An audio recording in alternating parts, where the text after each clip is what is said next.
That's going. I'm walking to the table with my notes. I'm sitting at the table with my notes. And we're going to record there. Excellente. Alright. Got my stuff. Would you like to do the collaboration? I would love to. Ready?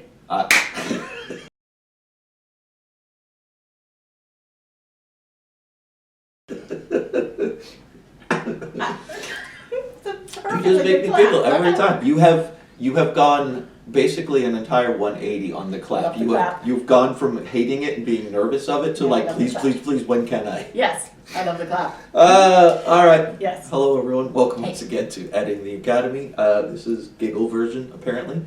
My name's Daryl. I'm Laura. And Laura, what is the year and movies that we are doing? All right, these are the movies that were up for Best Picture in 1988, released in 1987, and they are The Last Emperor, Hope and Glory, Fatal Attraction, Broadcast News, and Moonstruck. A very diverse selection this time. Very diverse, yes. Other notables that year, and once I read off this list, we'll probably have the conversation of why the hell were some of these not nominated instead.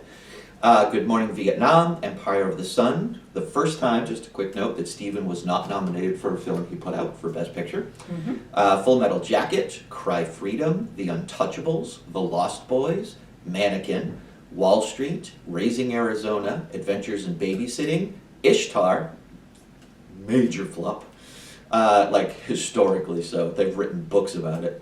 La Bamba, The Princess Bride, The Witches of Eastwick, and Prince's Sign of the Times, and so many more. But interesting. Those were some of the big notable ones.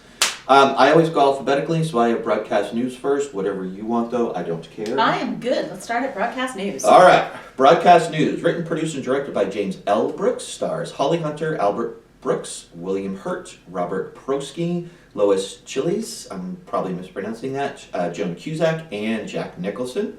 Was nominated for Best Picture, Best Actor, Best Actress, Best Supporting Actor, Best Original Screenplay, Best Cinematography, Best Film Editing. Did not win anything. Holly Hunter did not win? Nope. Oh, okay. Oh, well, maybe, you know what? It's cut off, so I can't tell. Yeah. Okay. No, because I think William Hurt ended up winning for it as well. No, that went to Wall Street, Michael Douglas. Okay. We haven't talked about this. Oh, no, of course you didn't. Cher won it that year. Yes, that's true. Sorry, never mind. We haven't talked about this. Are we going to now switch to where we just list off the one in this, or are we going to hold till the end and do the reveal like we always have? I'm leaving it up to you. Okay, I'm just gonna list it. Go for it. Okay. Yeah. Okay. Go with the facts.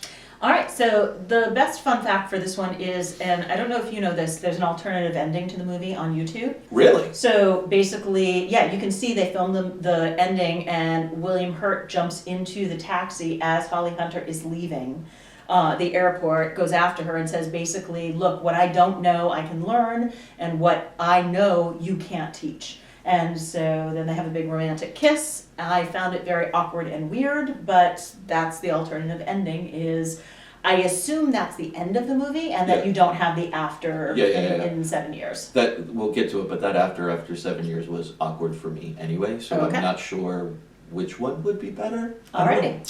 Okay. So this one I had to watch twice. For some strange reason, I've seen this before. I remembered enjoying it and really liking it. I think this was when I fell in love with Holly. But for some reason, this go around, I just could not engage with this film. And I think it's just the story.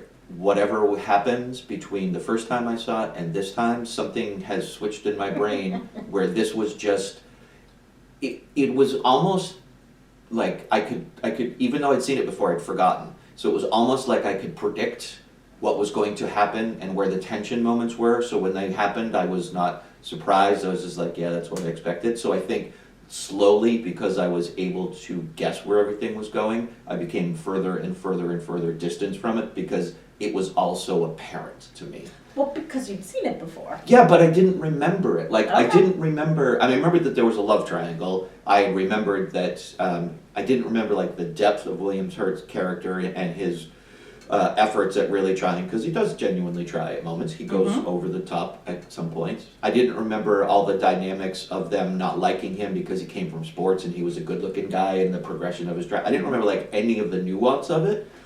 But yeah, I just predicted everything this time and I just couldn't engage. Okay, you could not be more wrong. I adore this movie, and I forget how much I love this movie until I see this movie again. I've seen it many times. I watched it. Active fight number 3? I think it might be active fight number 3 because I watched it again and I again realized what a marvelous and nuanced movie this is. Okay. So on a couple of levels. So for me, part of it is the performances and the characters. So it all comes down to the writing, I think. I think it is an incredibly well written script. But for me, the performances, Holly Hunter always gets a ton of credit for the character and the way she performs it because I don't think anybody had seen that type of woman in a movie in 1987, 1988. Yeah. You know, it really was that, you know, can you have it all? She's trying to have a career. She's trying to have a romantic life. She's that great combination of she is hard at work, she is soft in a relationship, and I think they did a really nice job of drawing that on the page, and she brought it out more. But I think the underappreciated, actually, I'm going to get back to, Albert Brooks. I thought his character is Albert Brooks. Yeah. And it was wonderful and funny, and I'm going to get to their relationship. But for me, the underappreciated hero of this was William Hurt. I thought that he was exactly who he said he was. You know, it's who he is on the packaging. I am pretty, and I am using that, and I am not that smart, so I will surround myself with smart people, and I want to get ahead, and I'm going to do those things. And he did it in a way that he was delighted by smart people. He didn't mind being shown that he was dumb. He's like, yeah, I know I'm dumb. You're not telling, you know, Albert Brooks is trying to show him up. He's like, don't bother. I know I'm dumb. I want to learn. I want to be better. And, you know, help me. His performance makes you believe that 100%, that he is genuine in those. He does want to try. He does want to be better. He recognizes his own deficiencies, probably because they've been pointed out 1,000 times to him before, and they're consistently pointed out. Yeah. And you're right, he just embraces that and is like, I want to be a better at my job. So anything that you're giving to me that you think is like an insult or hurting, I'm actually taking as positive because it's areas where I can improve. I'm absorbing that and I'm going to turn that into something different. And the other thing about Albert Brooks is, because I just gave him a little short shrift, is he was a character that was, you know, people kind of laughed at him, and he wasn't good at the job he wanted. He was good at the job he did, but he wasn't good at the job he wanted. And he was in a one-sided love affair. He had this love for Holly Hunter, and yet he was not pathetic. No. You know, he absolutely was that knife's edge of, I have pride and I, you know, have warmth and caring and all of these things. I will not be pathetic. I'm going to quit my job because I know they're either going to fire me or give me something I don't want to do. And I loved that about him. Albert Brooks he's the best version of a one-note actor that I think exists. Yes. He's primarily always kind of playing himself. He doesn't show a lot of range. But the himself that he does in all of his movies is just spectacularly fun to watch. Yes, I totally agree with that. And also, like, a super fun turn by Jack Nicholson. Yeah. Just speaking, you know, like, not that Jack Nicholson is one note, because he certainly isn't, but he came in there to play Jack. Yeah. You know, and he did, and literally there was a scene where he raised an eyebrow. And I don't think he said anything when they were saying, hey, you could drop down your salary. Yeah. And I think he raised an eyebrow, and the whole scene was like, oh yeah, okay, never mind. We backpedal. I also loved all of the relationships. Everybody had a distinct relationship. So like Holly Hunter and Albert Brooks were dear friends. Yeah, and that was apparent. Oh, so like one of the best lines was, I'll meet you at that place where we did that thing that one time. Yeah. And they're like, okay. Yeah. And they just go. And it was just so apparent that they had a deep love for each other, but she was not in love with him. Yeah, and that was... I liked how they handled that friendship, and I liked how they handled his revealing of his feelings. Yes, yeah. It was not like sudden confession time. You know that the scene where they're out on the porch. Yep. When he does that, you know that he's put a lot of thought into it, but he hasn't landed on which way he's going to go until he starts to speak to her. Yep. And you see, as he's talking, he's like, fuck it, I'm going to go for it. Yep. And that's exactly how it went. And it wasn't like some deep, longing, yearning kind of thing. He's like, this is how I feel. And I would love, and my favorite part of that was, I would love to talk to the two people. Yeah. One who's my friend, who I can talk to about this other person that I'm so deeply in love with. I liked how that was handled, and again, that's writing and performance, but those moments made the Yeah. film good. Exactly, and she knew. I Yes. mean, she absolutely knew, which was great. I have a lot of thoughts about the ending, but I will Okay. hold those I for have a couple moment. questions Go for for you. it. Well, first one is a statement. Even though Albert was a very good person, he was very genuine, very caring, he didn't really know how to handle his feelings. Oh, absolutely not. Yes. When she goes over and he's in the kitchen and Holly confesses that she might be in love with William, his reaction instantly is not filtered, and he's very angry and screaming and yelling at her to Yeah. get out. Very quickly realizes what he did and was trying to bring Yep. it back. And I was like, that is not a good way to handle your feelings. But how sir. real was that? No, 100%. It was- Yeah, see, that's the thing, is like, absolutely, I agree with you. It was not a great way to handle that, but it's also a very emotional way that people don't handle things well Yeah. sometimes. The second thing is the cutscenes that they would do like 3 or 4 times throughout the movie, where they would just cut to Holly somewhere just sobbing uncontrollably. Yeah. I didn't get that. I totally agree. That I didn't. So basically, she is this obsessive person, and this is when I do this, is when I do that. Like, I can't deal with my job and think about the emotions of people dying and this is happening, that's happening. So I have to sit down and allow myself time to cry every day. That was kind of my Yeah. takeaway, but the only It was thing, not a thing I liked. the thing that made me question that is the end scene when she's in the cab, and Mhm. normally every time you see her in a cab, she's Yep. totally dictating to the Yep. thing, and you can see her start to get to a place where she's going to break down and cry, but she takes pause, she breathes in, she lets that go, as well as her being dictatorial to the cab driver. Yep. All of that happened at once, so I didn't know if that was trying to show progression on her end. I think that's exactly what it was. Okay. In my mind, it was I'm having a real emotion and I'm about to express that real emotion. Can't do it. Gotta pull it back. Gotta Okay. be who I am. And I think that's why she couldn't. Obviously, that's why she couldn't be with William Hurt. Is just he did not meet her standard of journalistic ethics, and it broke her heart.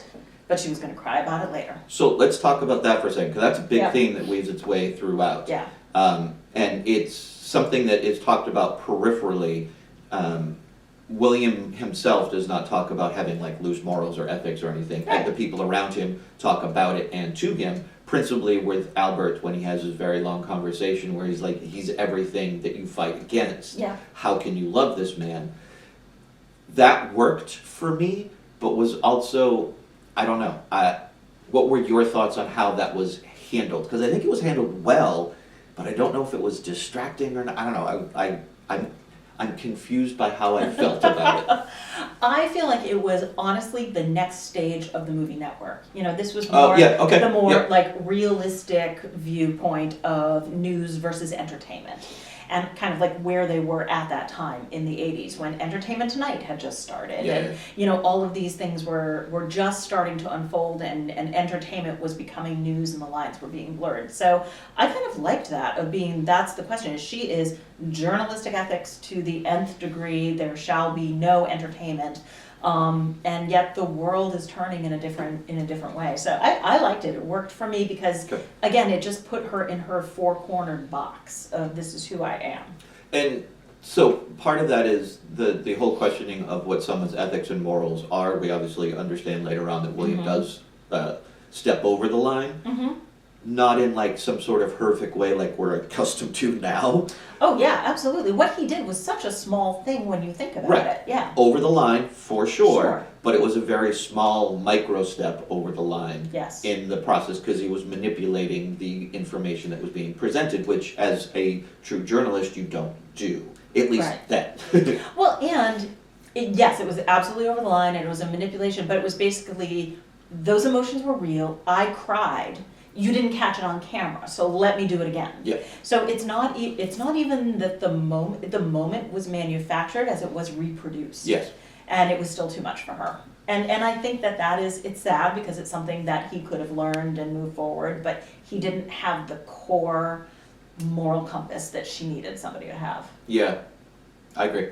Yeah. So you have a lot to say on the end. I do, but it did not work for you. So No, I'm like interested. I think the movie could have just ended, and I would have been satisfied with the Mhm. ending of her in the taxi and having that moment, and then just fade to black. Okay. The going 7 years later, where is everybody? I did not care. Okay. Like I didn't need that information for this film to make sense. I didn't need that Okay. additional stuff. I liked it for one reason. First of all, I didn't like the beginning. I thought the beginning was like a little kind of rom-com TV comedy nonsense. So Like when he's when giving they're a speech? No, when they're children. Oh, yeah. Like the beginning of the movie when they're showing them as children. That was a little too much. For me. Yeah, because it's never followed up in that manner anywhere else in the Right. film. It's just the intro, Yeah. and so you're expecting it to be more of a laugh out loud chuckle Yeah. than it actually is. Exactly. So the end to me, I loved it because it showed me this is who these people are and these people do not change. Like I think if it had ended in the taxi, you would wonder, well, will she change? Will he change? They're still working for the same network. Maybe they'll end up together someday. These people will never end up together. Yeah. And I think part of the reason that they won't end up together is that they stay exactly who they are. Okay. So Albert wanted a family, wanted, what he wanted. He wanted to be somebody who was on, in the news in the way he wanted to do that, and he's staying out of the national news to make that happen. And William Hurt wants to be, kind of the pretty boy newscaster, but he knows that he can't be the managing editor. He can't create the news and write the news. He needs Holly Hunter to do that.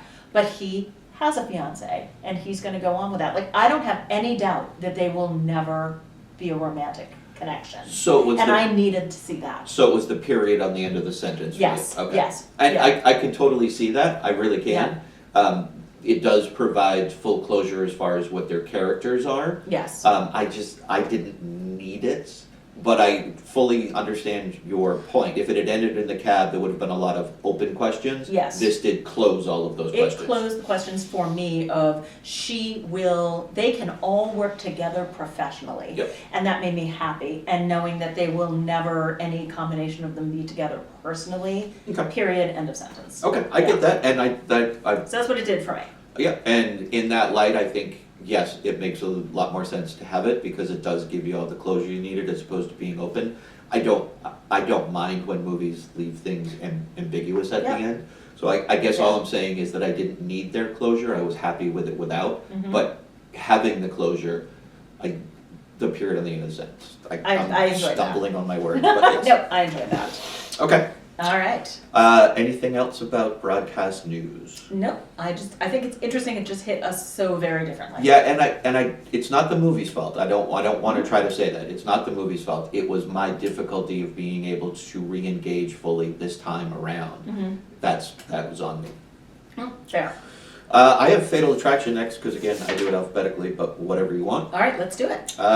Fatal Attraction, directed by Adrian Lyne, written by James Dearden, based on his 1980 short film Diversion, starring Michael Douglas, Glenn Close, and Archer. And it was not, again, I cut it off so I can't tell you who won. God damn it. I don't think any of them won the performances. No. But it was nominated for Best Picture, Best Director, Best Actress, Best Supporting Actress, Best Screenplay, Best Film Editing, and may have won something. I don't know, because I'm a moron. I remember when this movie came out, and it was... Fun facts? Oh, shit. Fun facts. Okay, I have two of them. Okay. The first one is, during the death scene, Glenn Close was...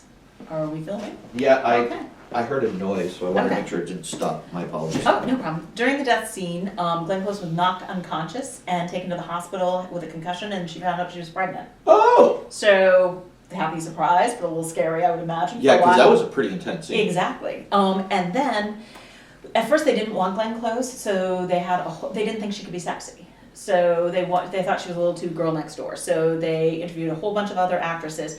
The one that flummoxes me is they offered it to Tracy Ullman.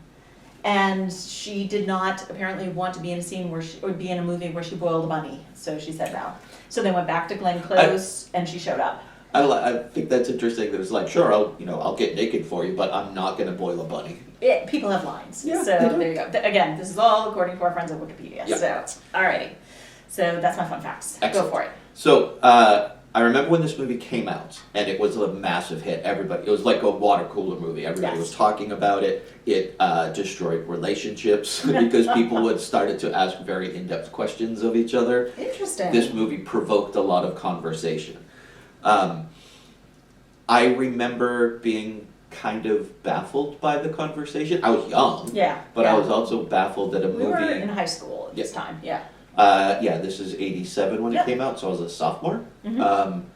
But I remember being baffled by this movie being provoking such conversation. Now, Okay. watching it in retrospect, obviously I can understand why it would have, Sure. particularly in the 80s. It is, I think there are problems with this movie, but I Mhm. think that what this movie was attempting to do, it 100% accomplished. I agree with you. So I forgot how good this movie is. Mhm. I haven't seen it for many, many years. I saw it probably, not when it first came out, I think I was too young, but shortly thereafter it got a VHS tape. Yep. I forgot, everybody thinks about the sex scene in the elevator, the Yep. boiling the bunny, all of the kind of like provocative points. This was a really well-crafted movie. I mean, it had a lot of great tension throughout. There were some scenes that were just really interestingly shot. Mhm. Like, I think about that scene with Glenn Close just sitting there turning the light on and off and on and off. Like, that's scary as hell. Yeah. And it was just a really good movie. Problematic, and we'll get to that, but yes, I forgot how good this was.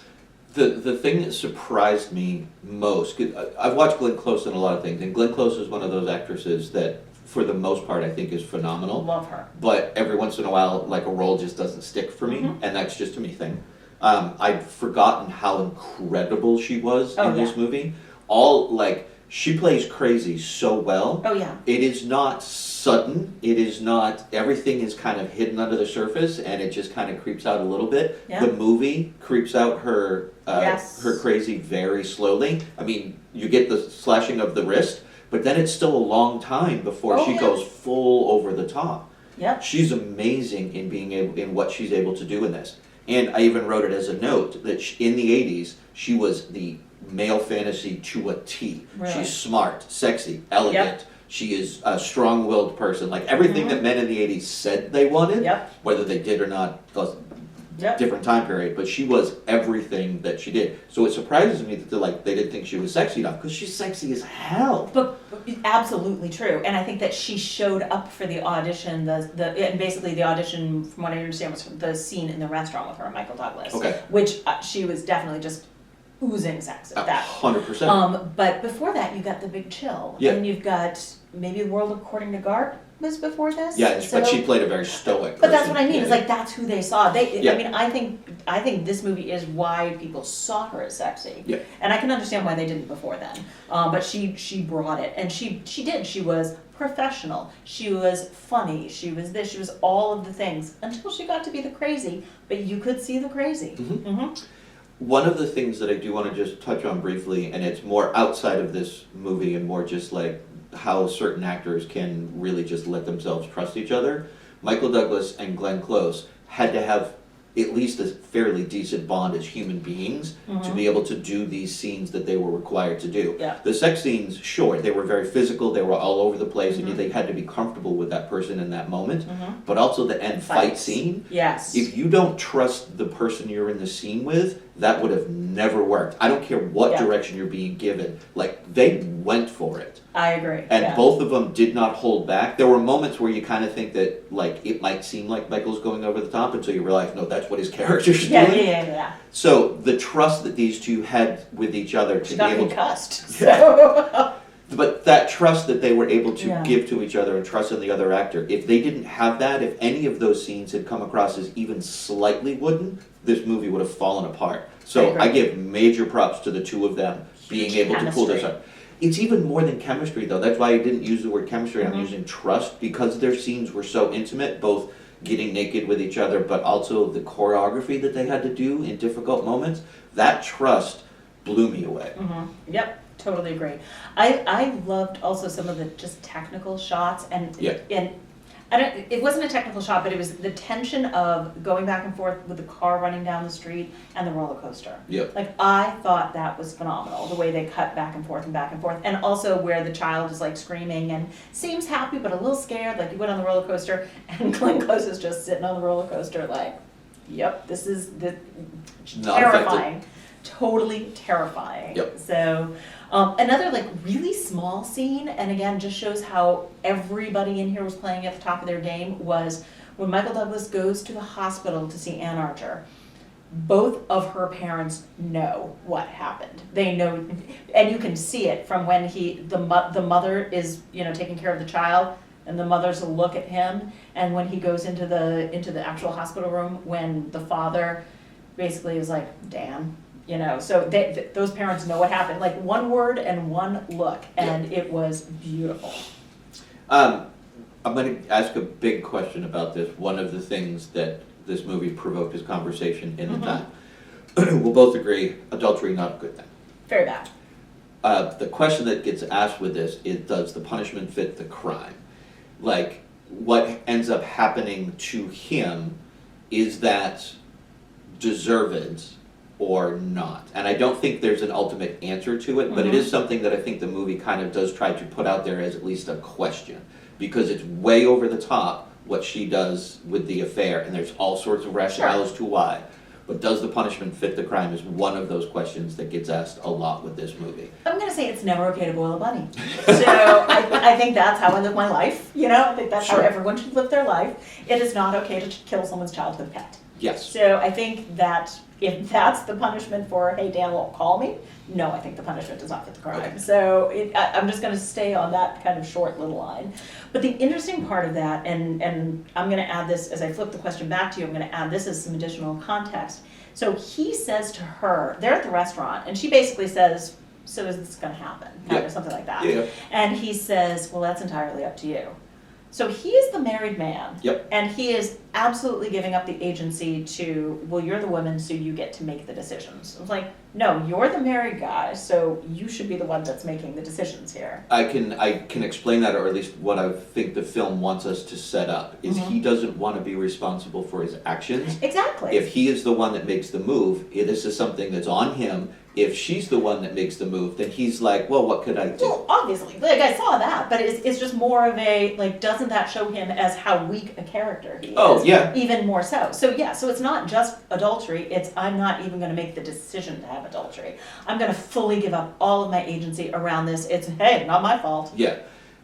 One of the things that I really like about that scene, and it's a scene that I watched twice because they do it so well. They do. She is in control that entire conversation. She knows exactly what she's doing. She is manipulating and she is playing with him. Absolutely. And 100% enjoying all of that play. Yes. And that kind of thing is fun. Like, you meet someone new, you do the flirty, and you're both kind of getting into it. The danger of that situation, because he is married, I think was even more enticing to her. Oh, absolutely. When she looks back at him and she says, I haven't made up my mind yet, that is just her playing and fucking with him.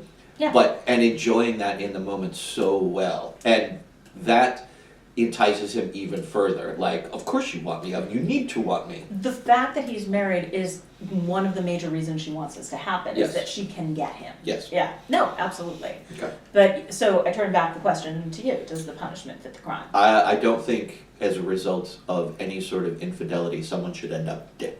I think that's fair. Okay, right up there with my roll bunny rule. Yeah. Okay, I think those are the two rules that we should make for life. I agree that, and that including her being dead. Yes. Like, nothing should happen to that level. The obsessive behavior is, I don't even think it's necessarily a result of the adultery. That's just her. It's the obsession, not the adultery. Yeah. No, I agree. Would this have gotten to this degree of crazy even if they hadn't slept together? Because she had marked him. I don't think the initial attraction would have been there, but let's just say it was. If he had not been married and they had started to dating, this was going to end the same way if he wanted out. Absolutely. Nope, I totally agree.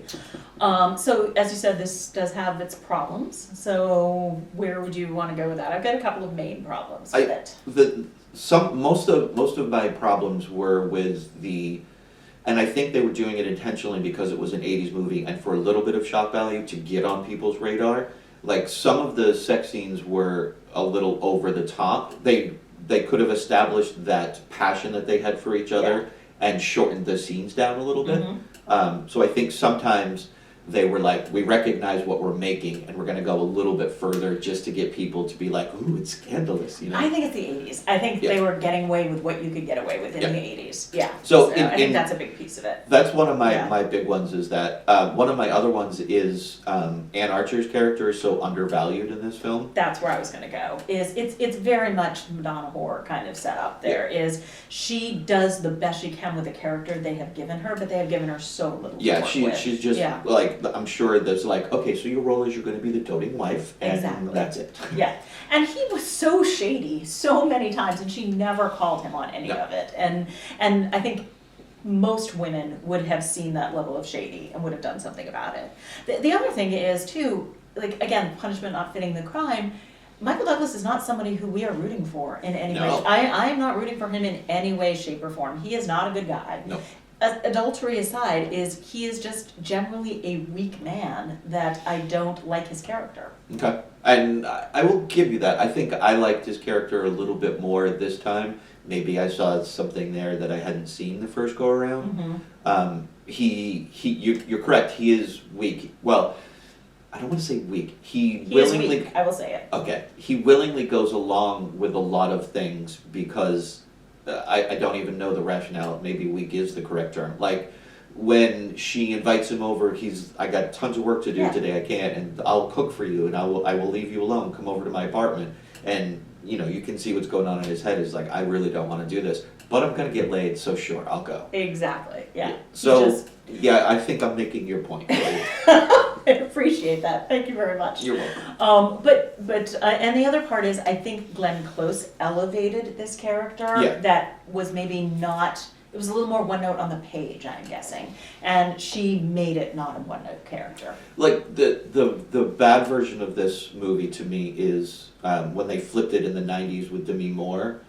Do you remember that movie? I don't. She was the boss, and she yes. Scandal Michael Douglas or something. Again, right? Was it Michael Douglas? Yes. I can't remember. Discreet, maybe. Yeah, I think you're right. Okay, yes. I've never seen it, but I know the premise. It's the flip where it doesn't matter. Okay. But it's just a lesser version of what this showed could be done, primarily because of Glenn Close and Michael Douglas just trusting each other so well. Yeah, no, they did an amazing job. I honestly, when I started to sit down and watch this, I was expecting that it was going to be one of those films that would just not hold up anymore, and I was pleasantly surprised that it really still does. Even though it's a very 80s movie, I was surprised at how well it did hold up 30-something years later. Yep. Again, I was surprised by how good the movie is altogether. Because again, I just think we focus on the parts that we all know. Yeah. And you forget, for 2 hours, it's a ride. Yep. All right. What is next on your list? I have Hope and Glory. All right. Hope and Glory. Written, produced, and directed by John Borman, based on his experiences growing up in London during World War II, so it was kind of semi-autobiographical. Stars Sarah Miles, David Heyman, Derek O'Connor, Susan Wooldridge, Sammy Davis, Ian Bannon, and Sebastian Rice Edwards. It was, again, I got it off. What the freak? Was nominated for Best Picture, Best Director, Best Screenplay, Best Art Direction, Best Cinematography. I don't know if it won anything, because I'm a moron. We can put it in the show notes. Yeah, okay. There you go. Go with the facts. All right, so 2 facts. First of all, John Borman was the voice of the narrator. Yep. And his daughter played one of Grace's sisters. Oh, okay. And his son played the downed Luftwaffe pilot. Didn't we see him do that before in a film where he brought in family? Did we cover a John Borman film before? I don't think so. It was Scorsese that brought in his Mom Uncle and Charlie. Dad. Yeah. Okay. So I don't know, but I actually don't know if he did many other movies, but he did a sequel to this movie. Oh. In 2014, he did a sequel called Queen and Country about Bill, the young boy, got called up at 18 to fight in the Korean War. Oh. The only actor that reprised his role, most of them obviously aged out of it, was the father who played Clive. Okay. So he again played the father. Interesting. I honestly could not remember if I had seen this before. Mm-hmm. Parts of it seemed familiar, but I didn't know if that was just because they were relying on a lot of tropes or if it was actually familiar in my head, so I honestly don't know. So, the opening, the montage worked fine for me. It was very kind of common establishment of things. Yeah. Very easy access. We've seen it 1,000 times before, but still that, and then the framing of the movie worked for me overall. I did have some problems with it. I think, and I'll get to a lot more positive things because I really did enjoy this, but one of the things that I think this film struggled with primarily is its lack of focus. Mm-hmm. Was it a coming-of-age story of a boy during World War II? Or was it about the family? Or was it about the city? Like, it was trying to give all of that, and so at points I think it lost a little bit of focus. So I just did not love this movie. It wasn't for me. There were parts of it I really liked, and we'll Yep. talk about that. The performance of the boy was one of the things I did really like. But I looked at it as it's all of those things, but it's through the perspective of the young boy. So it is the coming of age through his perspective. It's the family through his perspective. It's the war through his perspective. Like, you're not looking at the war as the war. You're looking at it as yay, fire and blimps and Shrapnel. planes and all of it's shrapnel and all of those cool things. And it's basically like, you know, it's cricket by the river with his grandfather, but it is so piecemeal of, it's just, here's this scene, here's that scene, here's the other scene, that it did not do it for me. And so I put down trope as well. There were two things particularly that stood out as why. One of them was, there's a whole scene where a guy gets his hand caught in the car and is running alongside them and making funny faces, and there was no point to that, except for it was a young boy's perspective. That's probably the funniest thing he's ever seen. And my guess is that actually happened in John Borman's life. Yeah, I and would it imagine was so. very impactful to him, and he had to put it in there. Yeah. And It does go on for a long time. it goes on for a very long time. And the other thing, and this is why I think about the boy's perspective, it didn't work for me, but when his sister has the baby. Mhm. So all of a sudden, everybody's running around saying, boil water, and then she stands behind the couch and goes, ooh, ooh, and a baby slides out. That's not how it works? It is not how it works, I've been told. So my guess is that, again, it's from a boy's perspective, that's probably how it works. But from anybody else watching, it's like, and then he passes out. It's just tropes and oddness to Yeah, me. and I can see that. Again, I think you're correct that that is what the film was doing. It was showing all of these things. There's a scene, and I honestly, I had to watch the scene twice because I don't know if it works and is brilliant or if it's just like putting things together, and this was part of my confusion with the focus. The scene where it starts out with his mother and some other lady, and they're at the makeshift store where they're buying clothing. Yes, yeah. And you know, so they're undressing and trying things on, and they're having a conversation, and then you see him sneak in, and then he's going, and suddenly he's just looking around at all of these women in their lingerie, Yes. and then they basically fawn over him. Like, and that was all one scene, individual scenes cut Yeah. together, obviously, but one very long scene. And that scene kind of exemplifies the movie's lack of focus for me. Absolutely. I think this was an important moment in this man or child's life of, you know, just kind of sneaking around, seeing what's going on, and, you know, ladies in their underwear, and that's the first time he's seen that. So it part of what I guess It it had was. no higher purpose. Right. It would have been one thing if it was a scene of a very young boy, like discovering his sexuality and seeing ladies for the first time Right. in their lingerie. But that was then taken away by them all like coming up to him and treating Yeah. him like he was a little boy, and he like it ruins that if that was the point of that Yes. scene. So yeah, I just those kind of things, and there were unfortunately quite a few of those in this Yeah. movie. Like, for instance, the scene that's very similar to that did kind of work for me was the one where basically, I think they paid a little girl to see her underwear. Yeah. So it's basically like, that is more of a coming of age, curiosity, sexuality kind of thing that I thought that was kind of funny. You know, it was a throwaway scene, but it wasn't this big, long, protracted scene. Right. So. A couple comments, then we'll get to the the big part that I had a problem with. Okay. This is a very British movie. Yes. There are a lot of things that happen in this movie that unless you really understand British culture, you won't understand. See, I loved all of those pieces. But I know enough that they were able to work for me and they weren't detracting, but I can see how someone watching this for the first time who doesn't really understand the Yeah. nuances in British culture would Yeah. be confused. Like the entire scene where the boyfriend ends up showing up and they're all at dinner, but they're standing because God Save the King is playing. Exactly. And he can't understand because he can't hear it. Yeah. Like, unless And you... also, he's Canadian, I think, right? Oh, but God Save the King might have been a thing for him too at that point. Probably, Never but mind, yeah. the point is he can't hear it. Yes. And we, as the viewer, can. but you wouldn't understand why they're Fair. standing and not moving and not acknowledging him being a goofball at the window unless you understand that that's what British people do. Is Exactly. they stand there at silence while this plays in reverence of their king. Like, and there were quite a few of those British moments that could take somebody out, be like, what is that? I don't understand. I'm not saying they don't belong, because it Yeah. was a British film. Right. I'm just saying that those are moments where somebody else would be a little bit lost. Yeah. Okay, so those were the things that I had to say before I wanted to talk about the entirely second movie that happens in this movie. Okay, before we get to that point, Okay. so I wanted to talk about something I enjoyed, and then I have something else before we get to the second movie. Go for it. So, first of all, I've said that it's from the little boy's perspective, and it is, and conceptually, pieces of it worked for me. Like him ransacking other people's homes, and then being horrified when his friends come to ransack his home. Yep. Like, war was just a curiosity for him, and, running around, looking at all of those things. I thought that it was a realistic portrait of how a young boy would understand all of those things. And just even like when they're going to, bring their children to the countryside or send them outside of the city, which a lot of people did at that time. I think they're going to Australia. Yeah, he was upset to be leaving, but then he was more upset to be embarrassed. Yes. And so I thought that was spot on. The one piece that didn't work for me in that whole scenario is there's a very, very subtle side plot about the fact that Grace was in love with Mac, the neighbor. Mac was in love with Grace. Mac did not propose to Grace at the time he could have before she was married because he didn't think that he could make a good living for her. But yet they're almost spouses at this point because the guy that did propose, the father of her children and her husband, ran off to join the war because he thought that would be super cool. And so that's interesting, and I would have loved to have unraveled all of that.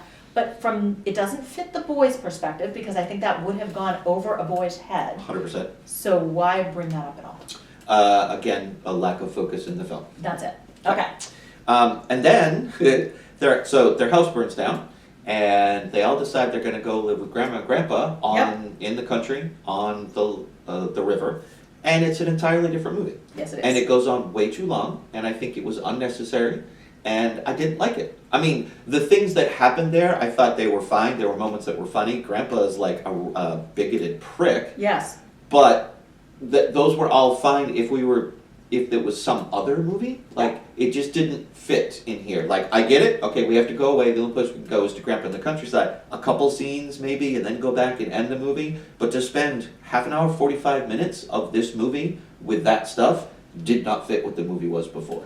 Fully agree. Okay. Fully agree. And then he goes back to the city and his school has burned down and everybody's super happy. Yeah, and then that's a realistic response for a young boy to Sure. be super happy that his school burned down. But that's the happy ending of the movie. And that's where the movie ends, and that's so puzzling to me. Yeah, the last 45 minutes were it was just an entirely different movie. We went from a young boy experiencing war for the first time and the different perspectives that you can have on that to we're going to spend a bunch of uncomfortable time with Grandpa in the country, and then we're going to end the movie. And play a lot of cricket. We played a lot of cricket. Played a lot of cricket. Yep, don't forget that. And Grandpa was not happy. No, because he lost. Yeah. So, I'm with you. I didn't really enjoy this movie or get a lot out of it. There's a lot of these Oscar nominees that I'm like, okay, well, I've seen that, and now I feel better for having seen that.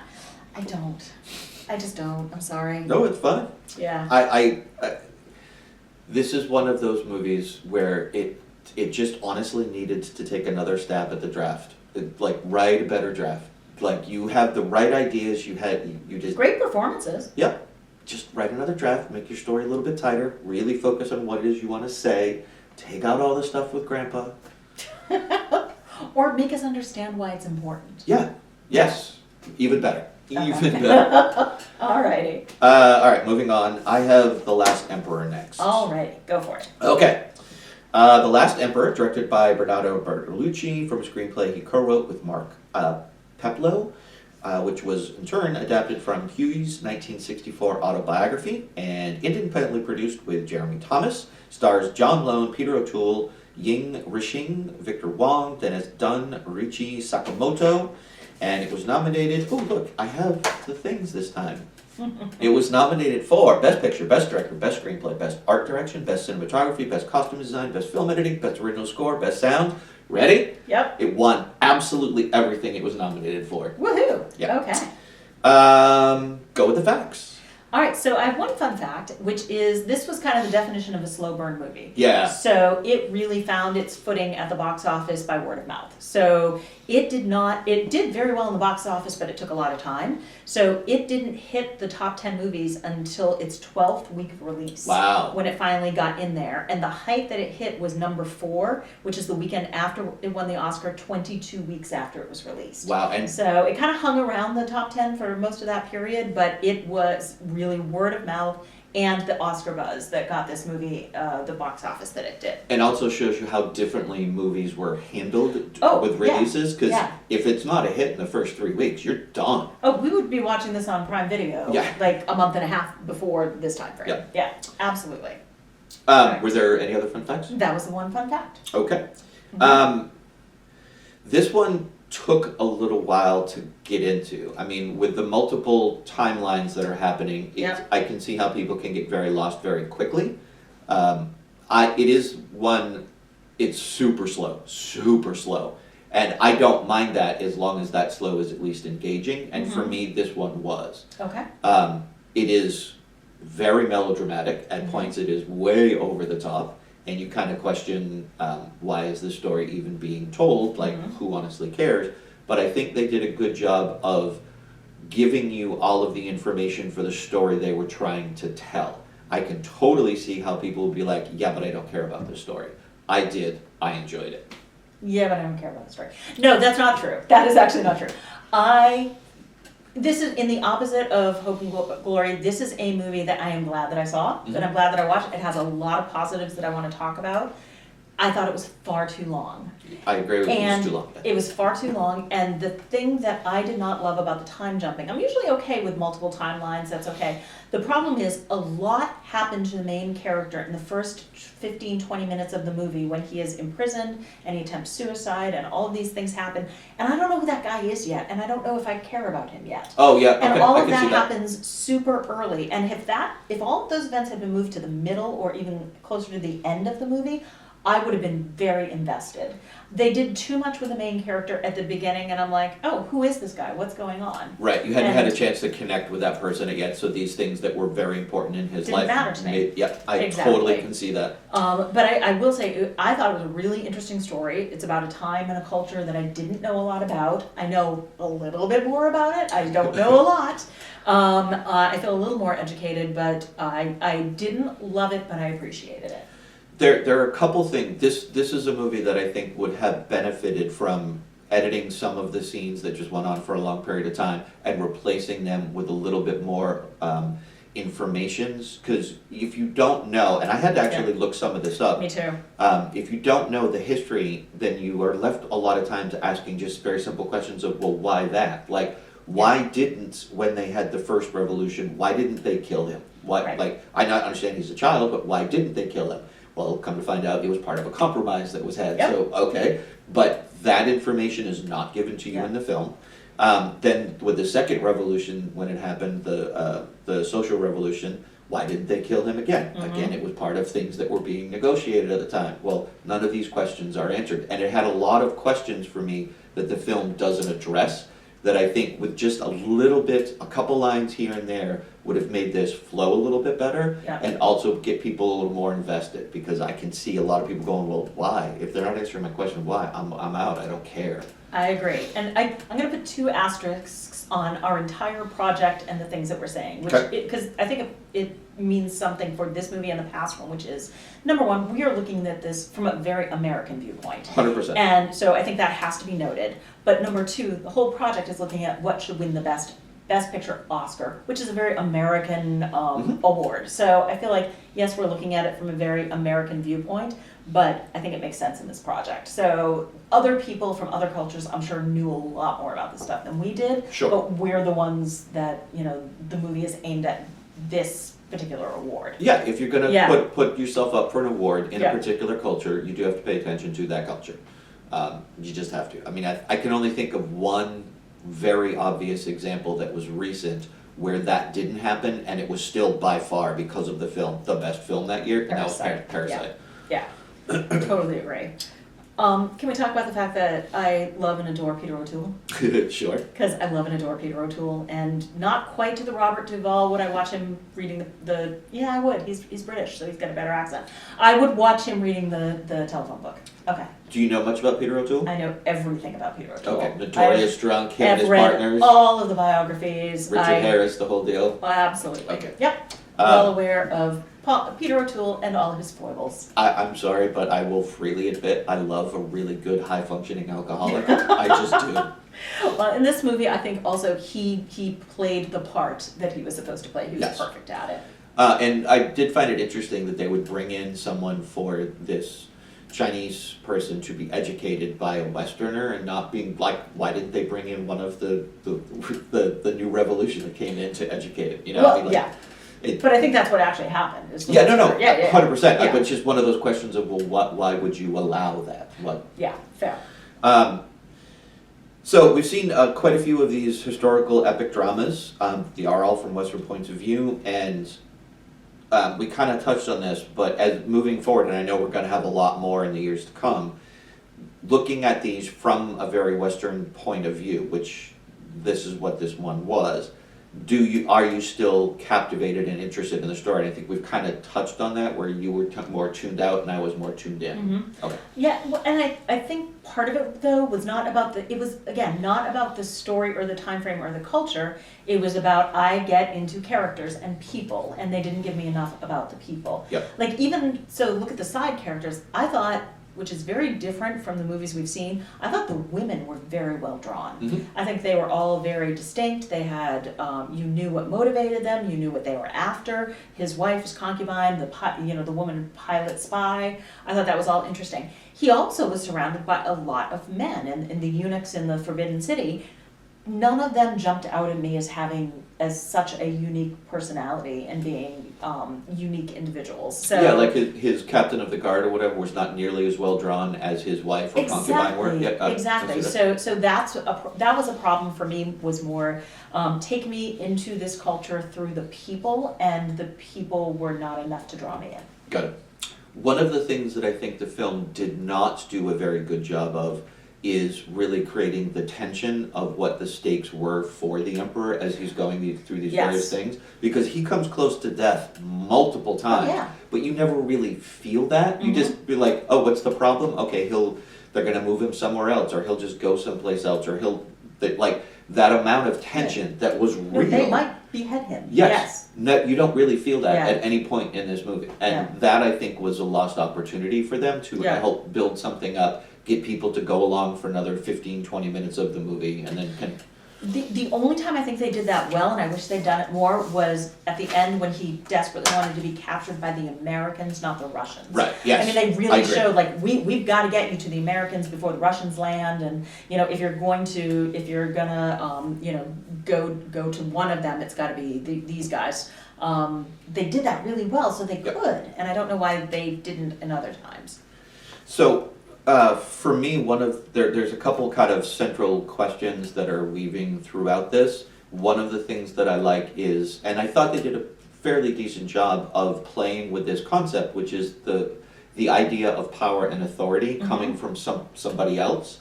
Like, he's only in this position because he's allowed to be. Right.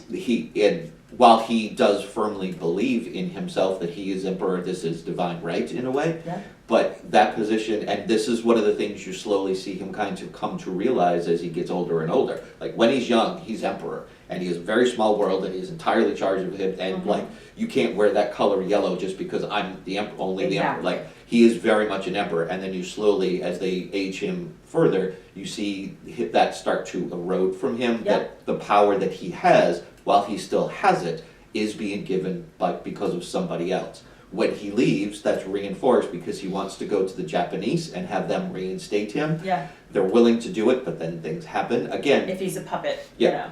Power, the inherent power that he has being only granted by other people. So I did like that theme that they wove through and thought they did a good job with that. I completely agree. And also it was fascinating too, because at the beginning he was picked and plucked to be the emperor. He was not the son of the former emperor. Correct. He was the closest male, I'm assuming, the closest male relative, but it was still not his divine right. Yeah. But it sure was a lot stronger than it was later in the movie. Yep. Mm-hmm. The question of his wife, which I actually did have to look up to Mhm. get some background, because the film doesn't really handle her ending very well. Yeah. Like, he actually did leave her and escape and left her, and he did because she was an opium addict. Right. So he just left and left her to her own devices. The film doesn't really give you that. It kind of hints at it, but you don't really understand. That's kind of what I guessed. And also, Joan Chen, holy cow, Yeah, she was she great. was fantastic. Yeah, she did that whole arc and progression of beautiful, young, in love with him, or at least, ready to make this marriage commitment, whatever, relationship, and all the way to her sad ending. Yeah. Yeah, I thought she was phenomenal. Mm-hmm. Agree. I only have one last thing to say about this movie, and that was I absolutely hated the very abrupt ending of it.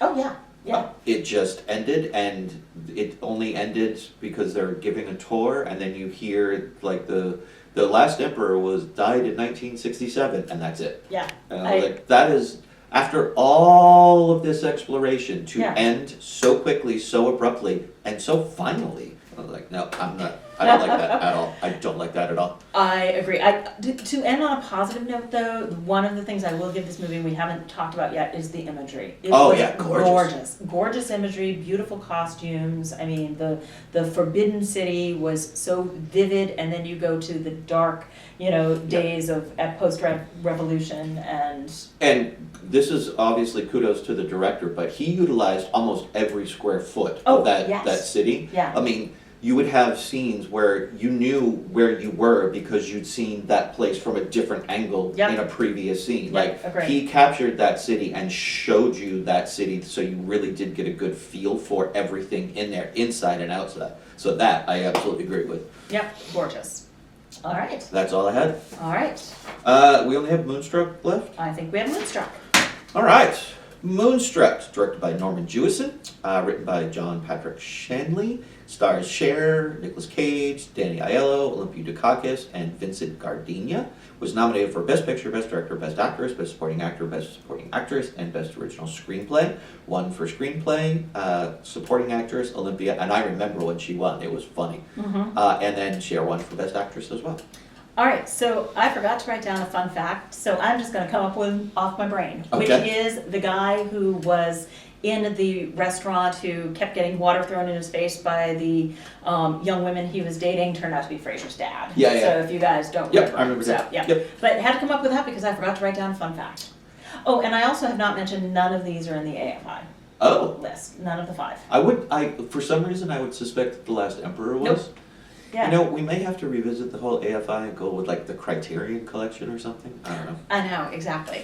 Alrighty. I'm gonna start with pretty much the one comment that I have, and then I will comment on your comments, which is Okay. that I absolutely loved Cher in this role. She is 100% perfect. I could not imagine anybody else playing her role. Yes, I thoroughly agree. So this is one of my favorite movies, and to that point, we're going to be doing a deep dive of it, We at will a be. later date. So I'll kind of talk a little bit about the performances and the themes and why I love this so much, but just, this is... I can't think of anybody in any of these other roles, quite honestly. Is the Nicolas Cage role. I can't see anybody but Nicolas I Cage can. doing that. Oh, see, I cannot see anybody but him. We can talk about casting choices later on, but the Olympia Dukakis, absolutely, she goes from like funny to disgusted to happy to sad. The end, like she should have won the Oscar for the one line when the father goes, my life is built on nothing, and she's like, your life is not built on nothing. The tears in her eye, the timbre of her voice, the just like the stance of her body, gorgeous. So I just loved everything about her. We'll definitely go into this more in the deep dive when we do this as your favorite film, but the weakest point in this movie for me was Nicolas Cage's performance. Really? Really, 100%. Okay, Everybody else I interesting. thought was top notch. But I also do want to admit that this movie has one of my favorite lines in a movie ever. I ain't no freaking monument to justice? Nope. Okay.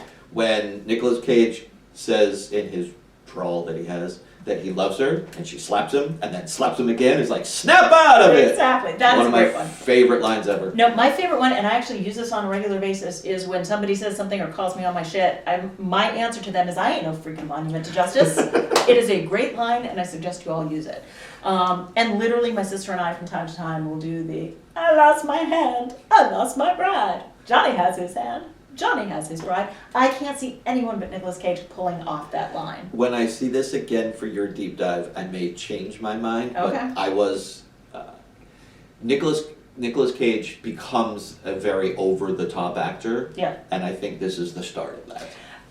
I would contend that the character is supposed to be over the top, and that's part of the themes that I will get into. But I think that the two themes of the movie are love and family. Sure. I mean, it's really, really easy. She is trying to direct her life, and she's trying to live her life with her head. You find a nice man, and you get along with him. You buy him suits. You tell him what to eat. He's just a nice guy. You get engaged in the right way. You have a proper wedding that your father walks you down the aisle, and life will go smoothly with no bad luck. And that's the way she wants to live her life. And then she finds somebody who is passionate and who is an absolute mess of a human being. And yet it is the brother of her fiance and could not be worse for her, and yet they connect. They immediately, she sees the passion in him and just wants that and craves that. And I love that it is the heart versus head, contradiction. All of those are 100% true. So any additional comments? No, I'm going to rewatch it again, and I'm going to watch it with a little bit more open-mindedness about Nicolas Cage. Okay.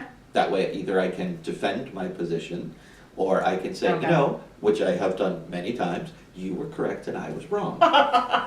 Not many times, but all right. So let's juxtapose this movie to Fatal Attraction, because we've got some adultery in this movie as well. Yes. So we've got the husband is cheating, Yep. and again, he's cheating to cheat death or to chase women or chase youth or just show that he can. We don't really know why, but his wife has an opportunity to cheat. Very clear opportunity. She is basically asked. And my favorite line of hers, or one of my favorite lines of hers is, he's like, oh, you're not inviting me up because there's people in the house. She's like, no, I'm not inviting you up because I'm married and because I know who I am. And she is the bedrock of this family, which I absolutely adore. I just loved her. I thought she was amazing. And yet it shows through her brother's comments that her love and her husband's love for her did exist at one point. They just needed to find it again. Yeah, and that is a discovery. It's touched on enough that it becomes that, even though it's not a main theme by any means, but it is touched on enough, and you do get a complete story in that. So I did appreciate that. One of the things in your deep dive that you're going to have to help me with is Danny Aiello's character coming around so quickly to being like, and I'm fine with the fact you want to marry my brother. That one's a little much for me, so we'll have to talk Absolutely. about that. I think part of that is movie magic, and we need everything to be happy because the movie's coming to an end. And I think part of that is he couldn't marry her and didn't want to marry her and had to get out of it in some way, and this helps him save face. There's a lot of saving face in this movie. Okay. And so it was, okay, I have to renege on a wedding proposal to this woman. She's got another one. That actually makes my life a little bit better. And also the other part is, the only thing he wanted out of that wedding was to make nice with Ronnie, his brother. And so Ronnie's here. He's going to have a chance he thinks that he helped him cut off his hand. He is going to help him live a happy life. So I think that's a part of it too. Okay. But we can talk about that. You're not buying it, and I can tell. No, I'm not buying it. I can tell. Yeah, I have nothing else. I know we're going to go into more detail, so I'm kind of holding some things back. How about the cons? What did you not love about this movie? This is one that is just a little hard for me to engage with, and I find myself just romantic kind of comedies in general. Right. I know that my brain becomes more critical of things. I don't allow them just to kind of flow over me like I do with other movies, just because like of the action popcorn movies. You can. So I tend to get more critical of these, and we can do that again more in your deep dive. I think this is a fun movie. I enjoyed it. I've enjoyed it every time that I've watched it. Yeah. Again, it has one of my favorite lines in movie Yeah. history ever, so there's that. Yeah, my only criticism of this is I love the writing. I think, again, all the performances are Oscar worthy. It's a bit of a slip of a movie. Does the movie itself add up to a Best Picture I nomination? really don't think so. And I don't think so either. So as much as I love this and have great, emotional connection to this, I can stand back with some, ability to criticize it too. Yeah, I mean, considering the list of the ones that I read off Yeah. in the beginning, some of those movies I'm surprised really honestly were not nominated for Best Picture, and some of these were. Yeah, agreed. All right, so that is the 5 movies of the year. Alright, so as I kind of snuck in there, the winner was indeed The Last Emperor, because Yes. it won everything it was nominated for. Yes. I am going to go out on a limb, and I was going to say something different until you just did your little confession You there. thought I was going to go with Moonstruck. Well, I wasn't sure because it's on your list, and I know Yes. you well enough in your taste by now that movies that are on your list you don't necessarily think are the best movies of all time. You just have a connection to them. Yes. So I was either going to go Last Emperor or Moonstruck, and now that Moonstruck's off the table, I'm going Last Emperor. Nope. Really? You Nope. go Broadcast News, I'm aren't going you? Broadcast News. All right. I'm going Broadcast News. You are going Last Emperor. I'm going Last Emperor. Yes. Yep. Yep. I think that when you're looking at what held up better, also, I do think Broadcast News held up better. And Active Fight number 3. Excellent. What was number 2? Lenny was fight number 1. What was our second fight? You know, that's a good question. It just happened like 2 weeks ago. We're apparently very forgiving because I don't remember. Well, Okay. the Lenny one is because we spent so much time on it telling each other why the feelings we were having were Yes. 100% wrong. This is true. So, yeah, and this one, I think it's not really an active fight. It's just Yeah. a vastly different opinion. I agree. And here's the other thing is, of these 5 movies, I don't think Moonstruck should have won. I don't think Hope and Glory should have won. I don't think Fatal Attraction should have won, but I bring that in as actually very close third. Okay. And I think it could have been either Last Emperor or Broadcast News. And for me, Broadcast News had all the pros and fewer cons. Fair enough. All right? Excellent. So, yeah, that's 1987 in the banks. It's a wrap. Till next time. Bye.